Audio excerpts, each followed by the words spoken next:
Hey everyone, welcome back to the shop, version 1.8.131342, stardate 0.6a. Tonight I wanted to do a very quick, very broad rundown of some basic car electronics stuff.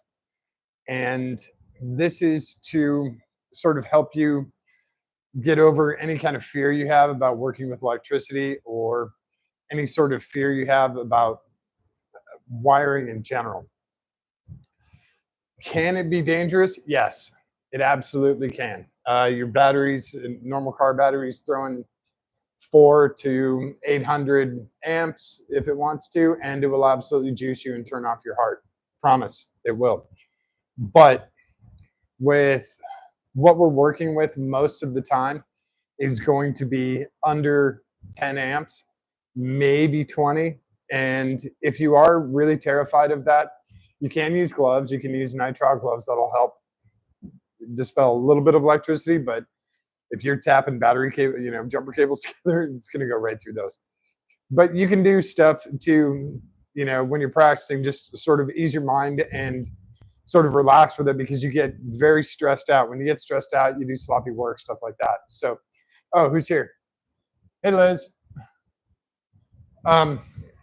So I just want folks to kind of take a deep breath and realize that Rockstar is still not sponsoring the channel here.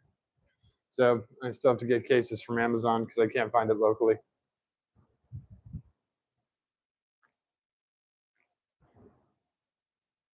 All right, I'm just going to set this down. So I want folks to relax and not worry about getting juiced. That's probably the biggest fear. Also, in vehicles, we're working with DC, which is a lot easier. I think it's a lot easier to work with than AC. AC, you have hot, you have neutral, you have ground, you have 120, you have 240, you have three-phase, you have a whole bunch of other aspects. You're bringing in 200 amps from the house, like 200 amps alternating current. That is enough to that'll curl your hair. Promise. It'll absolutely barbecue you. So we're not working with massive amounts of electricity, especially when we're working with smaller components like relays. We're working with 12 volts, and we're usually working under 30 amps. So it's not a massive amount of electricity. Think of it like a pipe. So your house current, the stuff that comes in, like you can see it over there, the big wall panel, that's 200 amps. Think of that as like a 2-foot diameter pipe of electricity. Now, what we're working with in the car is the whole car with the batteries there, about the size of a tape roll. What we're actually working with per component is about the diameter of an 18 gauge wire. So we're working in very small numbers. It can still hurt. If you've ever licked a 9-volt battery that's pretty close to 12, that's what you're going to get. And you'll notice it. It'll be like, oh, shit, okay, I got it. So once you get that initial shock done, you'll be okay.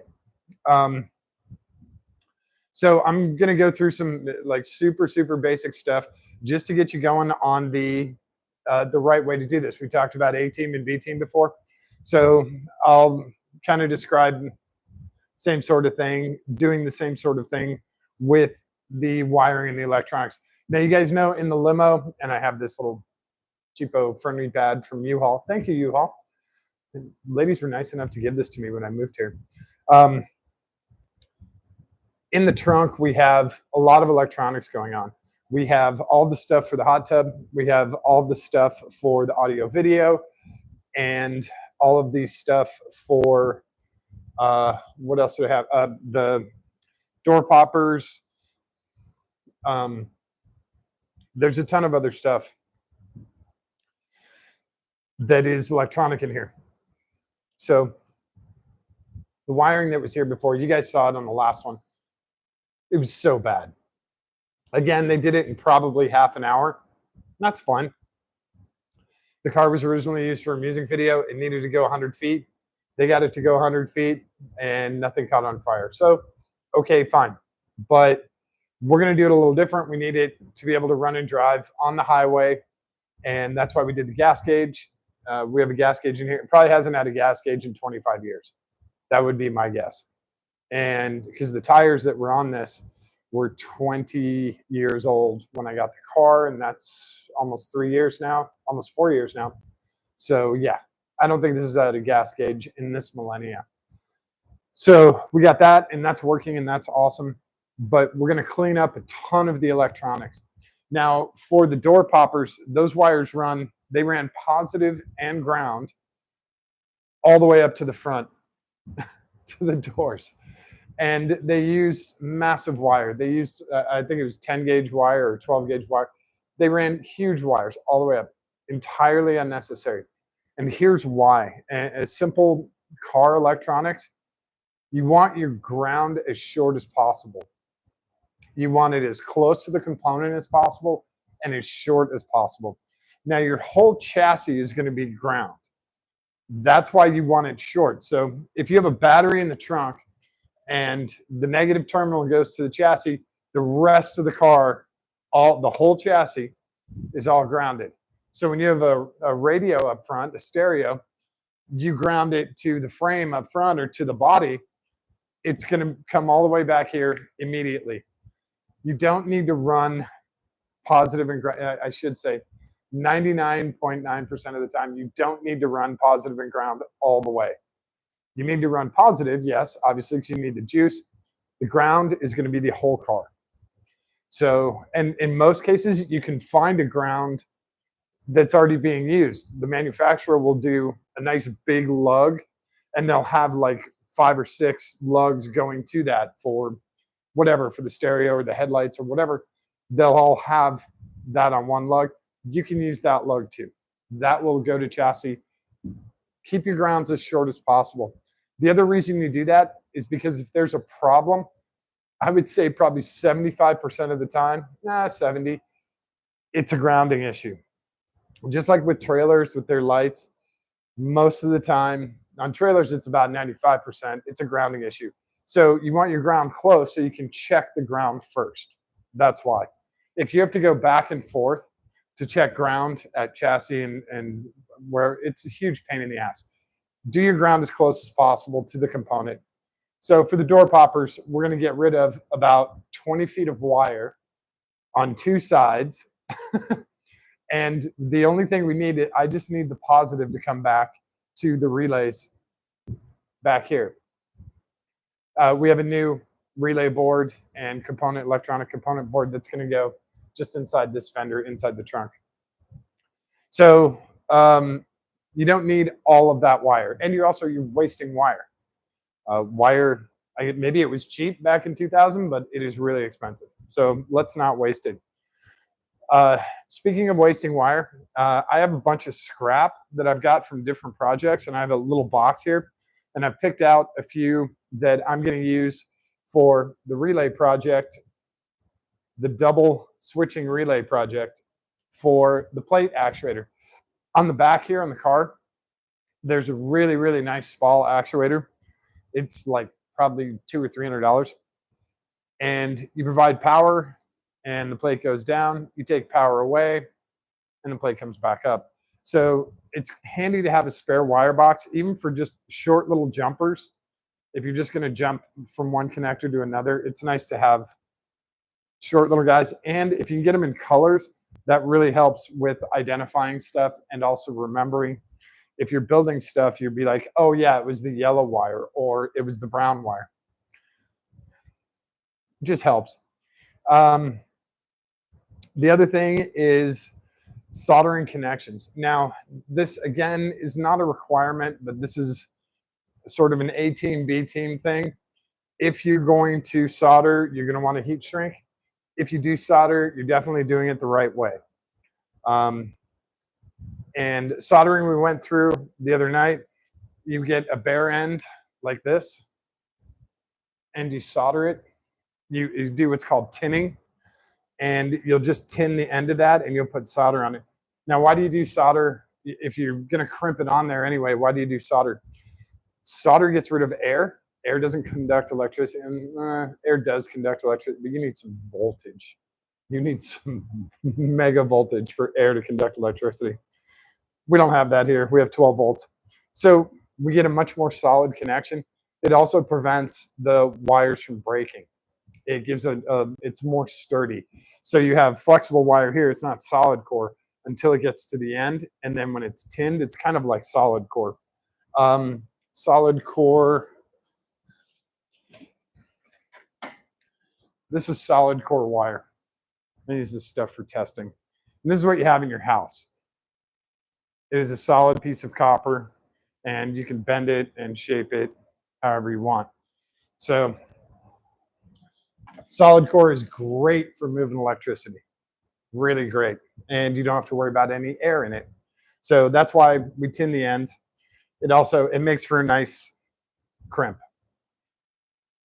So we talked about soldering. We talked about tinning the ends. The one thing you want is a really nice pair of wire strippers. These guys are awesome. These are automatic, and you can get these on Amazon. 15, I guess they're cheap as $10, $20. I'll just bring them in close. That's what they look like. And I'll show you how they work. Yeah, we'll just do the purple wire. So I have a nicely cut end here. Well, he's not so nicely cut. This is your depth gauge. So you can set this guy wherever you want, however much wire you want, and that's where the wire is going to stop. Of course, I have them angled. And then it has your mark right there where it's going to trim. See the little white mark? So we'll just go a little extra for demonstration. And then if you need that out of the way, he flips out of the way. So if you want to strip all the way back here, you can do that. So I'm just moving out of the way. This first jaw grabs and holds the wire. I'm going to try and get you guys as close as possible in here. If you watch, the first jaw grabs and closes. The second one actually kind of cuts, but more pulls the wire, the insulation off. So I'll do this as close as I can. There we go. That's how quick it is. And you can keep going if you really want to. So now I'll show you guys another cool trick. We like to twist these. That again ensures a really good connection. I'll see if I can do it on this one. I'm just going to do, let me straighten this a little bit, makes it a little easier. So you don't pull the insulation all the way off. Let me get a little more length here. So you control the cutter. I'm going to try not to. I'm just going to go slow for you guys. Now, notice I didn't pull the insulation all the way off. This is also a good way to transport wires. If you're trying to send them through split loom or run them over or under stuff, it protects the ends. But the other good part is you can now twist this. When you twist this and slowly pull it off, I didn't go far enough. It gives you a really nice twist on those wires. So that's where automatic wire cutters are great. Now, these guys also have a cutter right there, and it's funny, it has a replaceable blade. I don't think I've ever replaced a blade on an automatic wire cutter. It also has crimping down here, and you can use this guy for heat shrink ones or insulated ones, and then for bare metal ones, you have 3 different, red, yellow, and blue are kind of the standard colors. Red being the smallest, blue being middle, and yellow being the largest. And you can use that to crimp wires if you get in a tight spot. I definitely prefer a very specific crimper, and this happens to be from the same company. And again, this is, I think this was 30 bucks on Amazon. He's ratcheting. Again, he has the same red, blue, yellow. And you can see the teeth in there. If I can center that up. There we go. And then here's the cool part. This guy also comes with a whole bunch of different teeth. So you can replace them. There's a little button down here to release the jaw or release the teeth. So you can put different ones in there for different types of crimps. Whoops. You can also adjust the tension here, how hard it is to crimp. If you're working with zinc connectors or copper or whatever different kind of connectors, you can adjust the tension, the force on that it takes to crimp those. That way you're not going too hard too fast. Some of them like to go a little bit slower. What else? The other tool you want are these, and these are really nice cutters. These are super fine, and these are stainless steel. These are made by Jed. I don't have a link for any of this stuff, but I've had 3 or 4 sets of these. They're stainless steel. They are great. They're very precise, and they'll last a while. So if you can, get a set of these.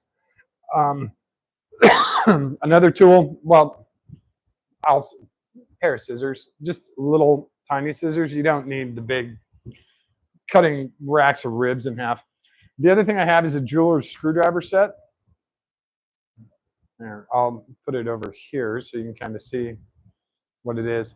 And the jeweler's screwdriver set is great for depinning stuff. You can get a depinning kit, but when you get into relays, if you'll notice, there's a little tab right here. Oh God, there we go. There's a little slot right there, and that is where your connector locks in from the back. So when you want to move connectors, or change this out, you have to go into, let me find a different one. There you go. And then you press down, and what you're actually pressing down on is, see that little tab right there where I'm pointing? That is your locking tab. So when you push this into the connector, it's locked in. It won't come out. So you're doing that locking tab.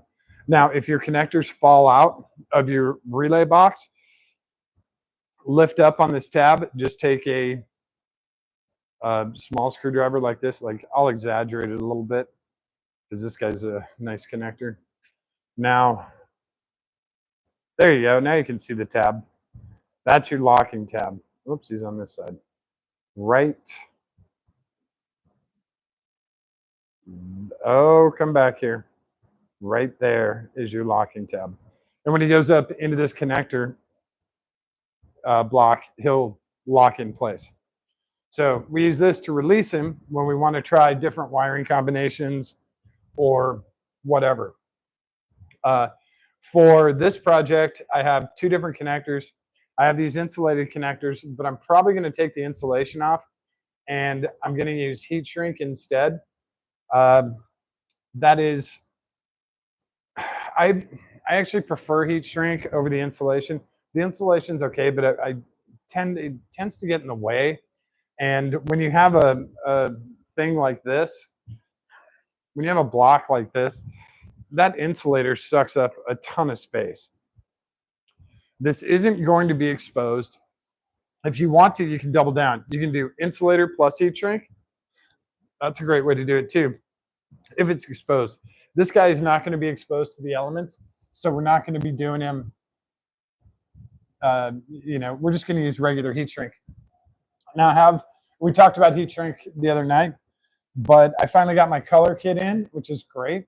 So now I have a whole bunch of different colors aside from red and black. Now, these are 3-to-1, so whatever size. Now it won't open. Oh, this guy has tape on him.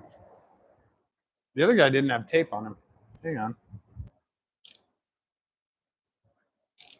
I know. Cut away from your thumb, cut towards your chum. I know. Oh my God. All right. And have a razor knife so you can cut all of the tape. Oh, God. It's on every side. Okay. Silly me. So when you have something, I'll do something kind of big. This is 3-to-1. So he's going to go 3 times smaller when you heat him up.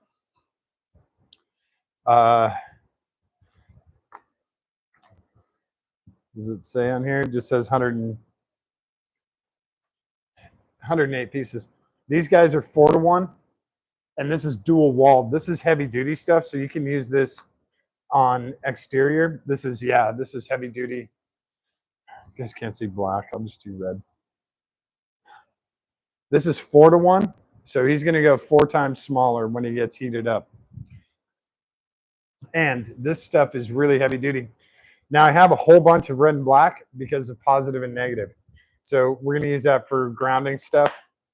And for this came out of the previous relay box. They had it wired up different than how I'm going to wire it up because they had it wired to a remote. So you would hit the remote, the button on the remote, like, I have too many keys here. Like this cute little bastard. You'd hit like number 3 and the plate would go bzzz, and then you'd hit number 4 and the plate would go bzzz. So we are not doing that because there's a chance we could take off from wherever we're at and the plate would still be up. So I'm going to wire it where when you key on, the plate pushes down. When you turn the key off, the plate hides. It's going to be much simpler. So I'm using this because this is actually a really nice jumper with a red connector, and he has some black heat shrink right there. I'm going to change that over to red. So it's going to go like that, and now when I heat that up, it's going to be a completely red wire, which is great. So we'll get into relays now. And yeah, heat gun. This is a very expensive heat gun. You can get super cheap heat guns. You can also use just a Bic lighter. That's not a great way to go, but you can. Electric heat guns, you can get super cheap, 20 bucks, 30 bucks, and you'll use it in a lot of different places. Same thing with soldering irons. You get really cheap soldering irons. This one's almost 100 bucks. I think he was 85 bucks. But he's awesome. He's portable and cordless and very, very slick kid. I'm very happy with him. I just wish he was 20% bigger. So those are all of the tools. Oh, and all right, we'll do the rest of this stuff because these are like super, super important. These are test leads, and I have them in a whole bunch of different colors, but this is just the red and black. And they have, this will slide back a little bit. They have little alligator clips on them. Undo it, there you go. So you can grab onto wires. And now these are really small. These are 22 gauge. So you can't run a lot of, you can run 12 volts through them, but only like 2 amps. Otherwise they get super hot or they'll actually melt. And this is a black version, and that's not racist. That's just what color it is. So these guys are great. And there's larger versions of these too. You can get them 16, 18, but for doing small stuff, under 20 amps, those guys are fine. The other thing, and go get this, please, if you're doing any electronic stuff in your car, I'm going to just tilt up just a smidge and probably go back. It's going to go back automatically. All right, sorry. If you're doing any electronics in your car, please go get this. This is a digital multimeter. This one is actually from Harbor Freight.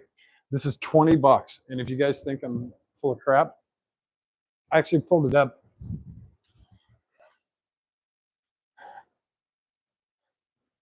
Where is it? Right here. So This is from Harbor Freight's website. Let's see if it shows up. There it is. 20 bucks. 4.5 stars. Not bad. This will do 95% of the stuff, 98% of the stuff that you need to do on your car. It comes with a shield for these tips, so you can do kind of precise stuff. You can also get other leads. So you go on Amazon and you can get alligator clip leads or super precise needle tip leads or banana clips, whatever you need. But this multimeter will do pretty much anything you need. We have continuity. So we have resistance, we have DC, we have AC. I mean, this thing, we have a battery tester. It's kind of silly. We can just use that. It's got a light. So when you're in the dark, you can actually see what the hell's going on. It also has a hold select. So if you need to remember a certain number on a resistor or a capacitor or something, it'll do that. Please go get one of these. Maybe get two because you might kill one. They run off a 9-volt or they run off like 2 AA's. They're super, super helpful, and they're really critical when you're trying to diagnose stuff and get stuff to work, especially if someone else has done the wiring and you're like, oh God, look at this horror show. Where does this go? Where does this come from? Is this ground actually operational? You got to have a multimeter. Gotta. I'm actually not going to put it over there. I'm going to put it over here because that is super, super important. So wire strippers, crimpers, multimeter, heat shrink, soldering iron heat gun, and really precise cutters. Those are the things you need. You can use the cutters to cut the heat shrink. You don't need the scissors. But those things are so, so, so important. And that'll cover you for 95, 98% of the jobs you're going to do on the car. Electrical tape, I also brought that out.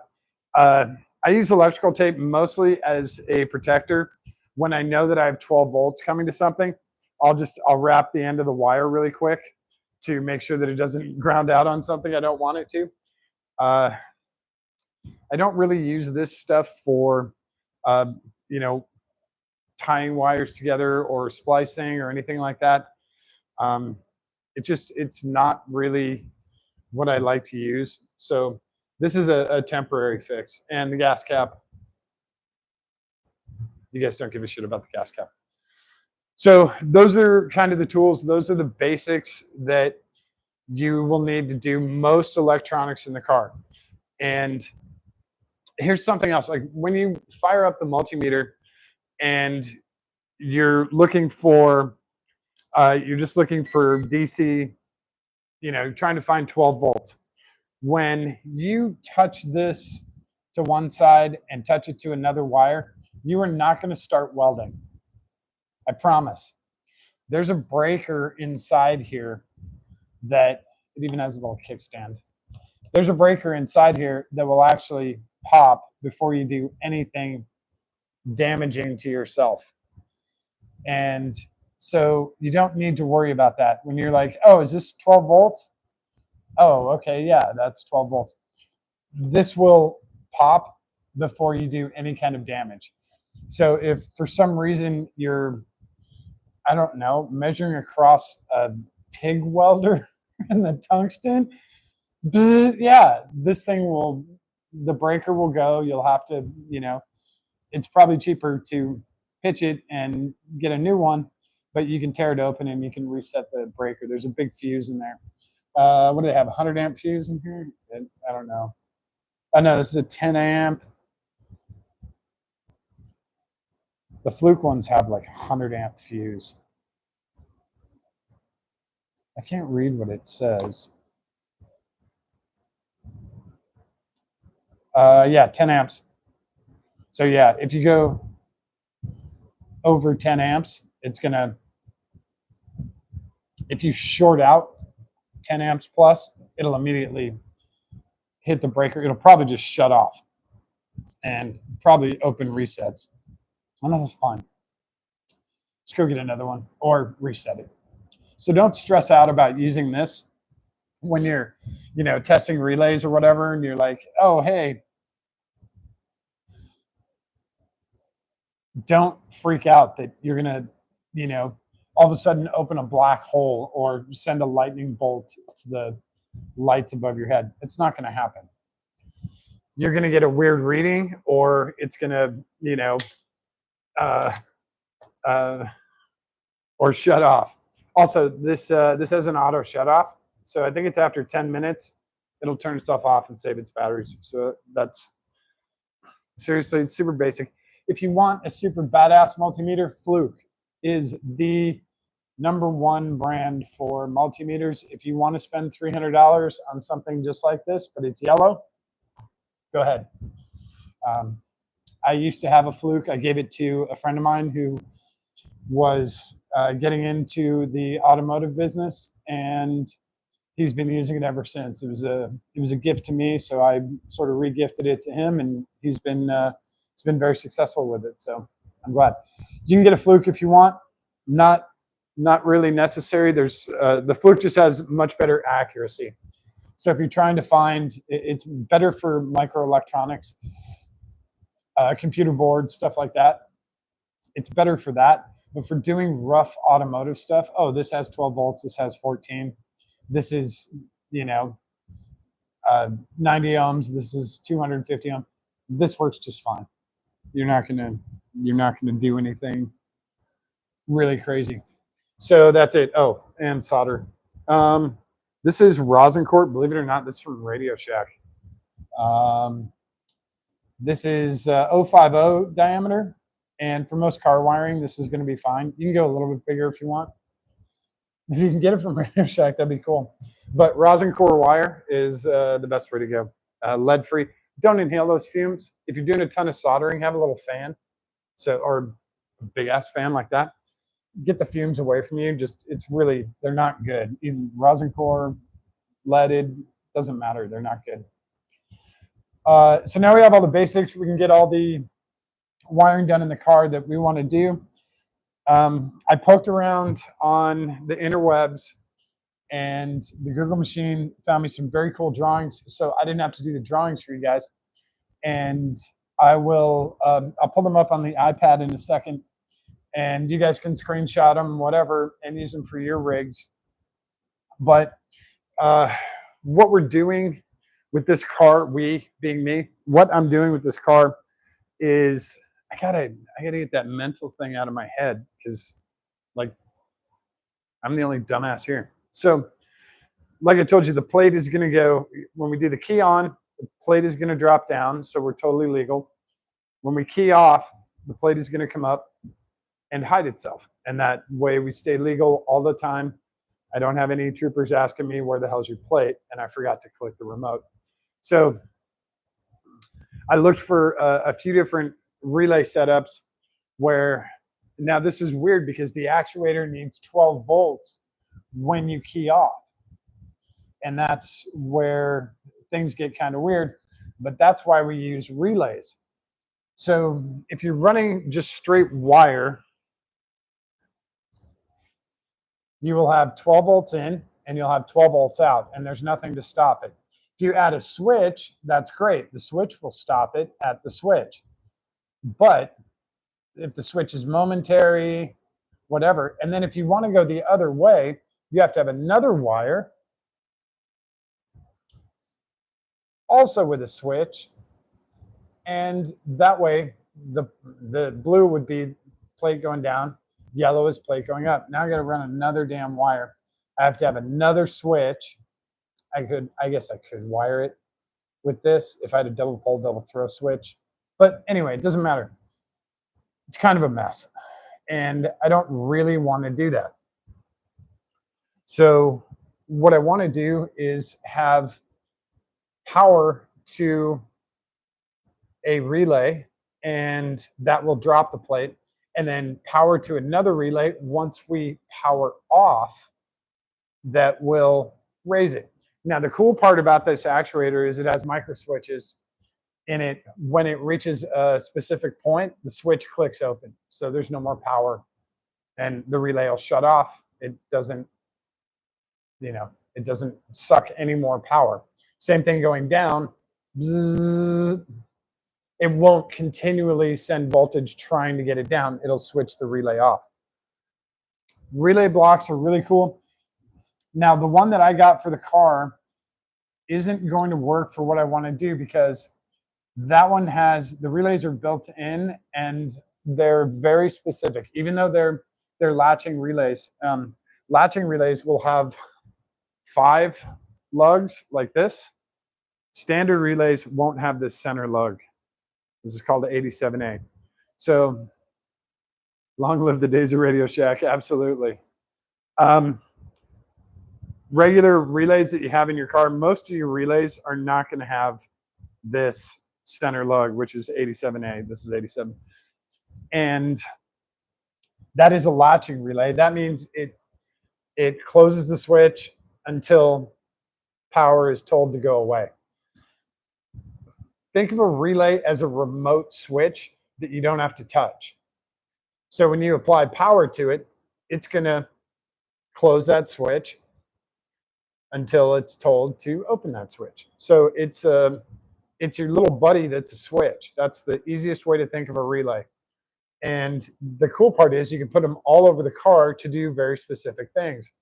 They can remote pop a trunk. They can remote pop a door, that sort of thing. That's what you need them for. So like if I take the main power line for the door actuator and put the ground on the ground and put the positive on the battery, it's going to continually go ka-clink, ka-clink, ka-clink, ka-clink until I pull that positive off, right? So with a relay, it's going to go ka-clink once, and then it'll get a signal ka-clink, and it'll do it again.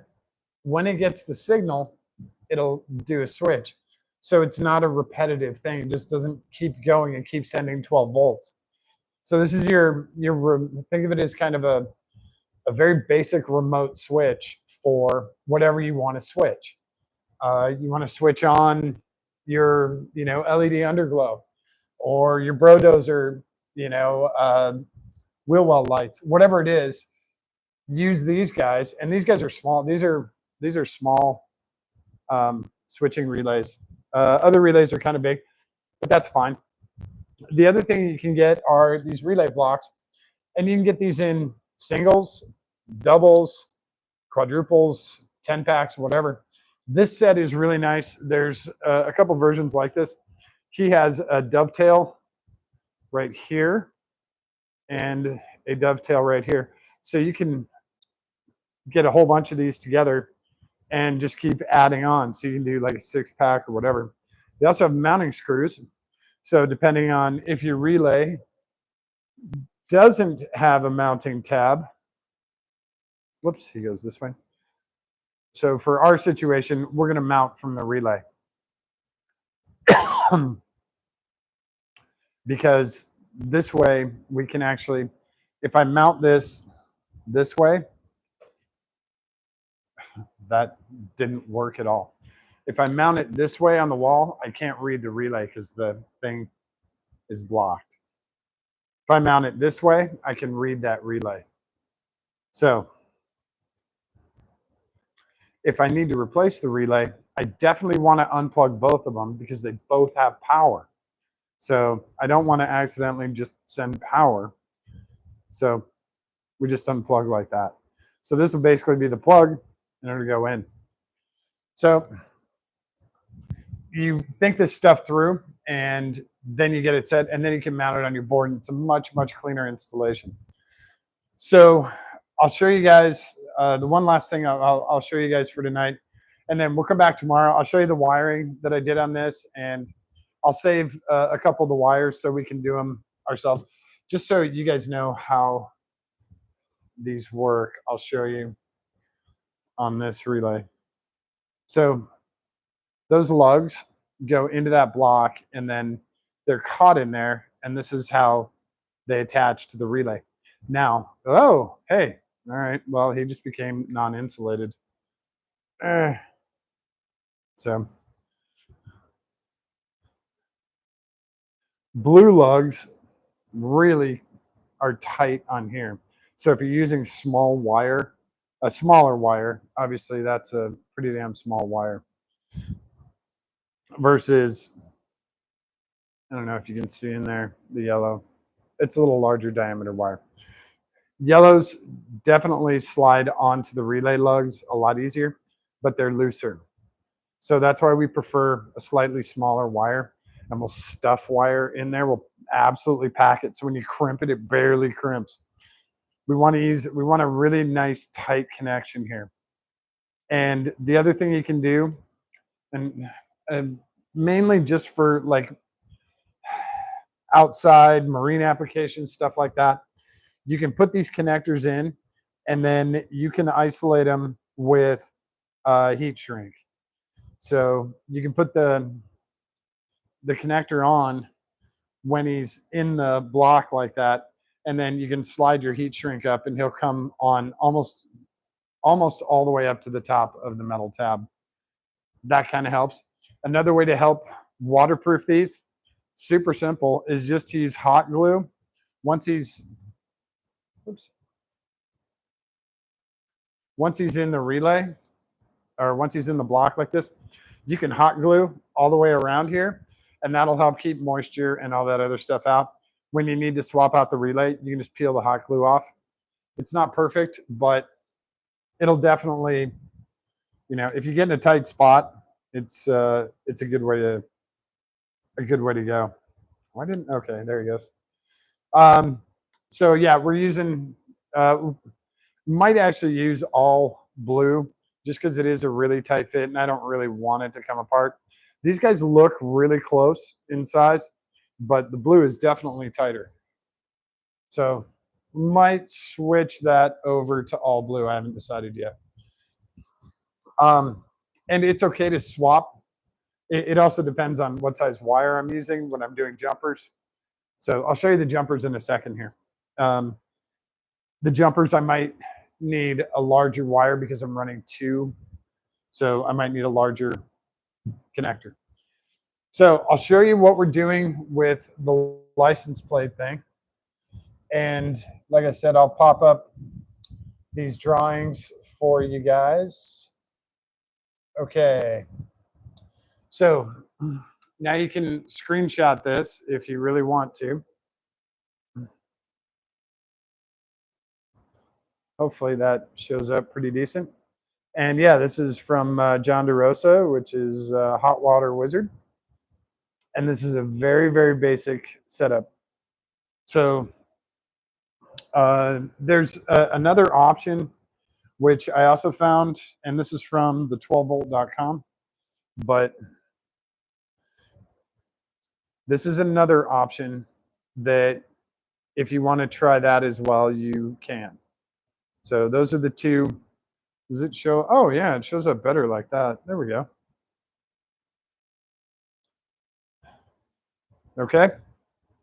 So what we're going to be doing is the one from John DeRosa. We're going to be doing this guy, and we're going to be testing it to make sure that it does exactly what we want.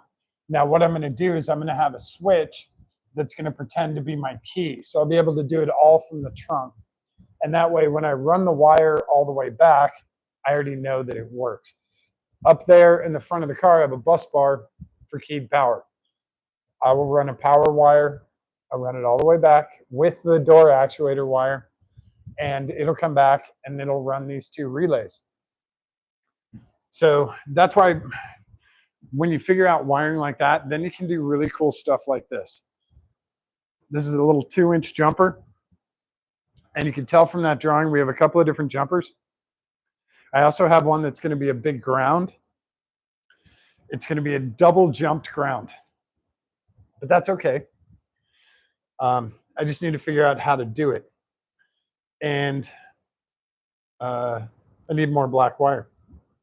So Our other wire, our 85s, our 87s are going to be, I guess we'll do blue, yellow, and purple is going to be our actuator out on both of them. And yeah, so we have the spare wires and we can lay these out on which ones are going to be jumpers, which ones are going to be hot. I already have my hot. He's ready to go. And so, yeah, just for wants Face ID. Come on, buddy. Whoops. So he wants hot on 87. So this guy is going to go like this and like this. So that's our first connection. And that's going to be our power. And actually, it's probably a better way to look at it. No? Maybe like that. The rest of these we will do with, like I said, we'll have yellow. I don't know. What do we got here? Purple's going to go to the actuator, which is number 30 up here. So we've got that guy. And then we have one other jumper. So we're going to use the 2 yellows to go to our keyed power.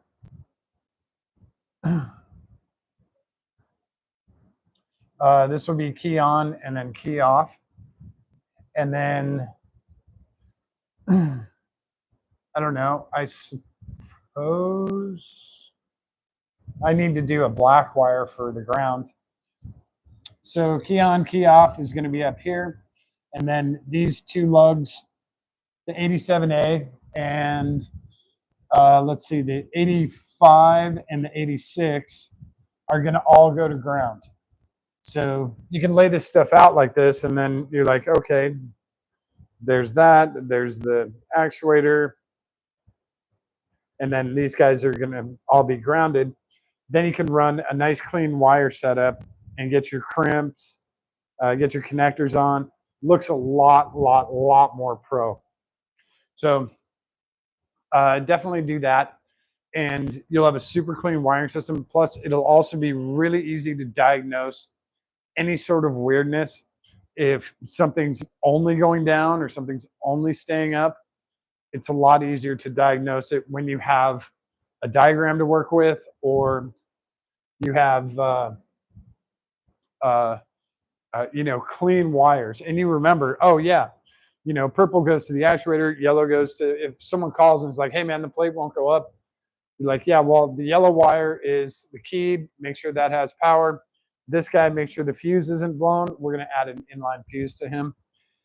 And make sure the ground is good. Again, the ground from this, I don't need it 25 feet long. I need it to ground to, I actually might get a really small bus bar for my mounting plate here that just has the grounds. I might have one that's grounds and then one that's keyed power. Just a little 4-lug guy. That's actually probably not a bad idea. Put one at one side of the board, one at the other. That way I know,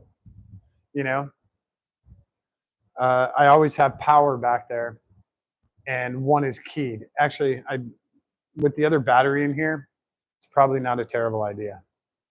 So when you lay stuff out like this, you can just figure out stuff like I did. I just need one wire to come to the back for keyed. And that way I can have keyed power for whatever else I need back here, to turn on the power inverter for the hot tub, to turn on, whatever else, the underglow, whatever. And that's always nice to have when you're doing something huge like this that has a whole bunch of toys in the trunk, but all your keyed power is 20 feet away. So that's why we use these cool little relays, because they're perfect remote switches for the stuff that we need to do. So hopefully you guys got a halfway decent coverage on like super basic car electronics, and you know, the tools that you need, and you know, stuff that you can work through.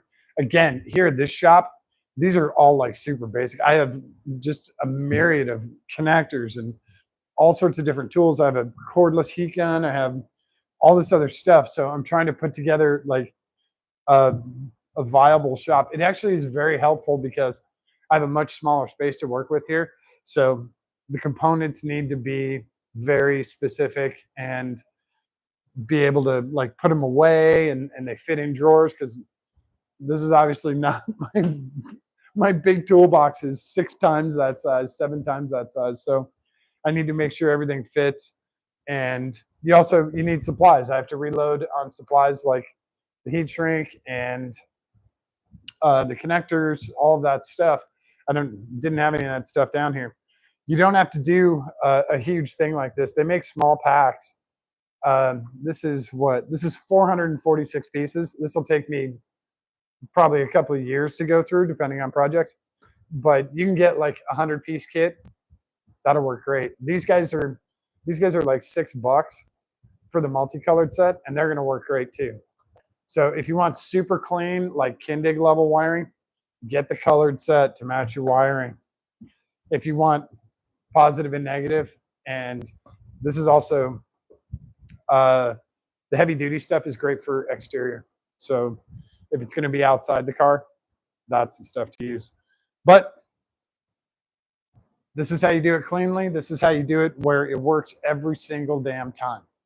And if you do it right the first time, you know, it's the same kind of thing. Measure twice and cut once. Same thing. Lay it out. You know, make sure it's exactly how you want it. Test it out, then mount it in the car. So with this setup, I can test everything, running power, run to keyed, and test it with the actuator, make sure it goes down, make sure it goes up. So then I can get it mounted on the board. We can run the rest of the wiring to it. So that's the nice part about electronics. You can kind of move it all over. Not like the fuel cell, you know, the gas tank, there's only one place it goes, and it's got to go there. This, I can put it here. I can put it back over here. I can do it on the trunk lid. I can do it on the trunk wall, you know, in the wheel well. That's the cool part about electronics. You can kind of put it wherever you want. So yeah, hopefully that kind of, you know, dials you guys back on how scary electronics are and electrical in cars. It's really not. They're, you know, yeah, you're probably going to get juiced once or twice. You probably will.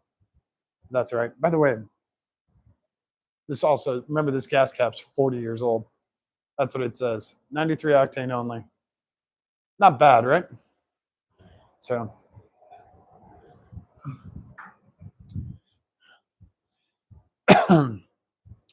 put this stuff away, because when you have a smaller shop, it helps to put stuff away. Otherwise, you're tripping over it all the time. And just to show you guys what I have for, like, get this, because I made a mess of it.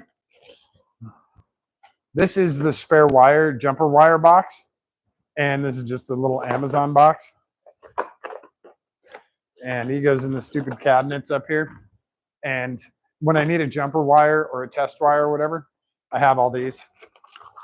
I try not to hoard stuff, but when you have quality like this, and there's a good variety, it's kind of helpful to have, because you'll want a test wire for stuff, and or I need a 16 gauge for this, or I need a 20 gauge for this. It's too big or too small. You have a little jumper that will help out. You don't need to keep a big, huge ball of wire. Just a little variety pack of a few different sizes, a few different lengths, and that should take care of you. A few different colors. So that's about it. I think. If you guys have any questions, comments, whatever, if you have any ideas you want to send out, please, please, please put them in the comments. Love to hear it, love to address it, and add it to anything that we've done here. And when this is all wired up and stuff, it'll probably get wired up later tonight, tomorrow. And well, my switches will be here because I need my keyed switch. That will be here tomorrow, I believe. I believe that'll be here tomorrow or Thursday. So I'll either be back in here tomorrow or back here Thursday night for just to show you guys. I'll save the last few on how to clip these guys in so you can see how nice the wiring is on this. And then we'll test the actuator, maybe with the keyed ignition from the car, but probably just with a switch, a temporary switch. And that way I can see it. I'm here because going all the way up to the front and turning the key, and then I can't really, I can hear it, but I can't really see it. So we'll do that as soon as I get a switch in here. Like I said, in Columbus, I have 250, 300 switches, all different flavors, styles, amperages, momentary, latching, toggle, all that shit. Here, I don't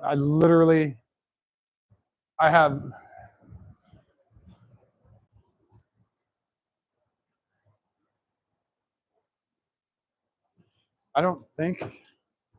Oh, I've got a switch. This is a double pole, double throw mini toggle. That's my one switch that I have down here. That's not going to work in this car. This is actually for guitars. It is not for car use. I guess you could. So yeah, it's a little more difficult when you have to get supplies in, but it'll be really nice. And also it kind of limits you. I didn't order 600 toggle switches. You know, I got a 5-pack. So you can be frugal with all that stuff. What else is in here? Okay, that's it. I appreciate you guys hanging out tonight. Hopefully you either learned something or enjoyed it or whatever. I'm kind of hoping it inspires people to go out and try this stuff. You know what? I'm trying to think of a simple project that you can do and you can try out that's not super expensive. Do a light bar. Light bars, you can get the little 6-inch guy. Just do a light bar for, you know, whatever. You don't even have to mount it in the car or whatever. Just do a light bar, a relay, and a switch, some wire. You don't have to do the super duper heat shrink or anything like that. Some connectors. And just wire up a light bar.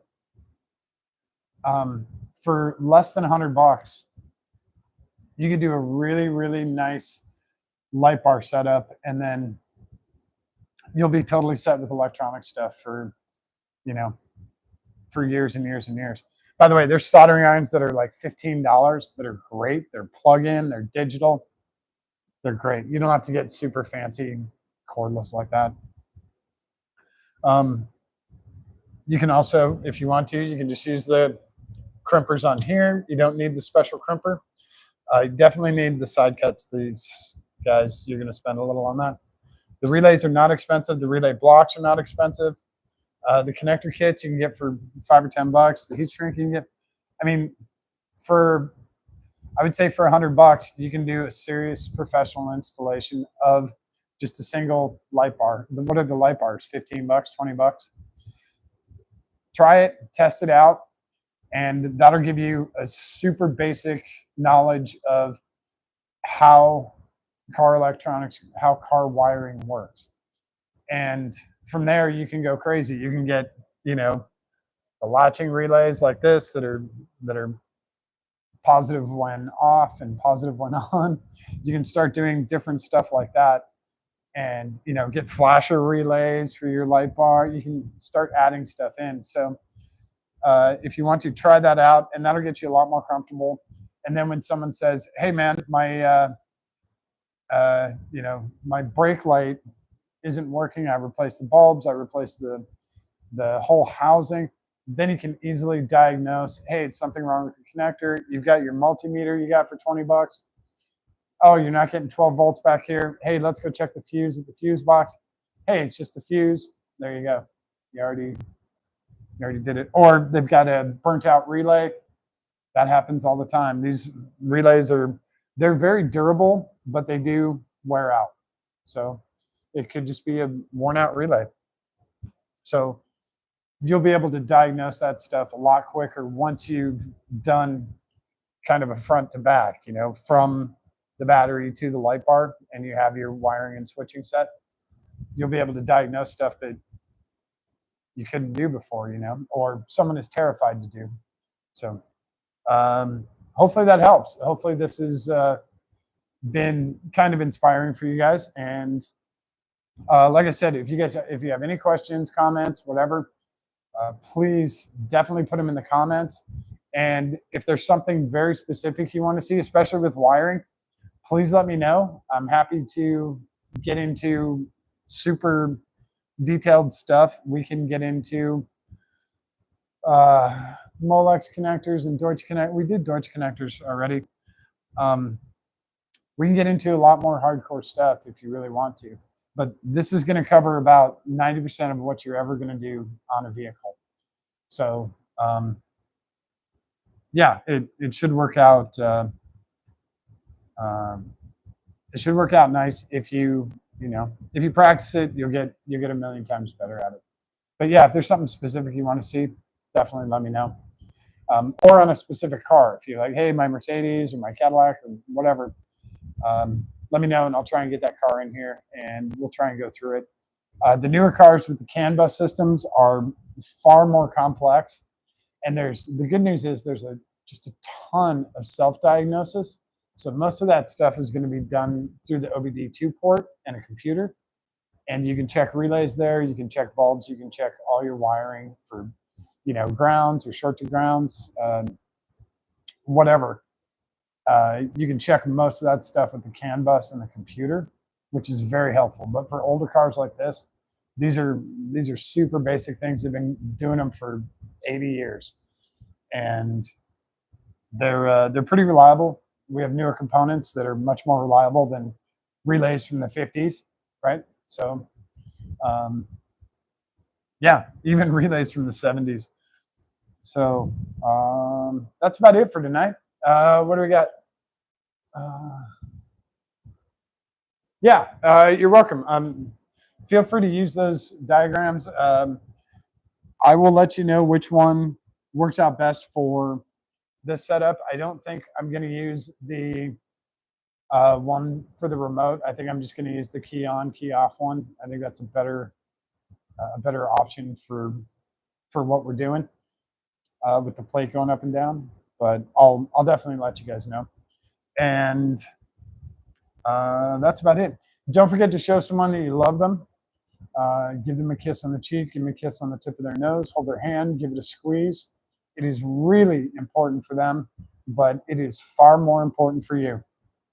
And how come you guys didn't say anything about my hair? Nobody said anything about this? No? Just going to let me roll with that? You guys are heartless. But I love you.